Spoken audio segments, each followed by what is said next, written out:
കൊല്ലം ജില്ലാ പഞ്ചായത്തിന്റെ ആഭിമുഖ്യത്തിൽ ലൈഫ് ഗുണഭോക്തൃ കുടുംബ സംഗമം നടത്തി. 15,000-ഓളം കുടുംബങ്ങളാണ് ജില്ലയിൽ ഭൂരഹിത ഭവനരഹിത ലൈഫ് ലിസ്റ്റിൽ ഉൾപ്പെട്ടിട്ടുള്ളത്. 2024 മാർച്ച് 31 4,25,000 വീടുകൾ പൂർത്തിയാക്കുന്നതിനും 2024-2025 സാമ്പത്തിക വർഷം 5 ലക്ഷം ഭവനങ്ങൾ സാധ്യമാക്കുന്നതിനുമാണ് സർക്കാർ ലക്ഷ്യമിടുന്നത്. ജില്ലാ പഞ്ചായത്ത് വൈസ് പ്രസിഡന്റ് ശ്രീജ ഹരീഷിന്റെ അധ്യക്ഷതയിൽ പ്രസിഡന്റ് PK ഗോപൻ ലൈഫ് ഗുണഭോക്തൃ കുടുംബ സംഗമത്തിന്റെ ഉദ്ഘാടനം നിർവഹിച്ചു.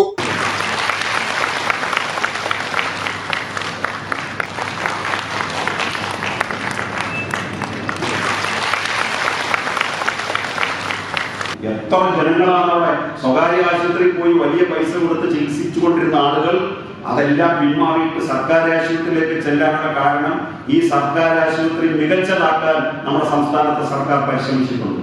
ഇപ്പോ കേന്ദ്ര ഗവൺമെന്റ് അനുവദിക്കുന്ന പണവും തരുന്നില്ല. അവർ പറയുന്നത് ഈ സർക്കാർ ആശുപത്രിയുടെ പേര് മാറ്റണം, അതിന്റെ കളറ് മാറ്റണം.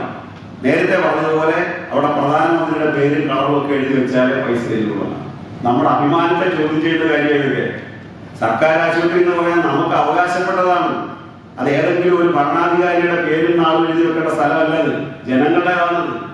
ക്ഷേമകാര്യ standing committee chairman Anil S Kalleri വിഭാഗം, PAU project director B Sreebhash, വികസനകാര്യ സ്റ്റാൻഡിംഗ് കമ്മിറ്റി ചെയർപേഴ്സൺ നജീബത്ത്, പൊതുമരാമത്ത് standing committee chairperson Vasantha Ramesh, ആരോഗ്യ വിദ്യാഭ്യാസ standing committee chairman K Anilkumar, ജില്ലാ panchayat secretary Y Vijayakumar, life mission ജില്ലാ കോർഡിനേറ്റർ V ബിനുകുമാർ എന്നിവർ പങ്കെടുത്തു.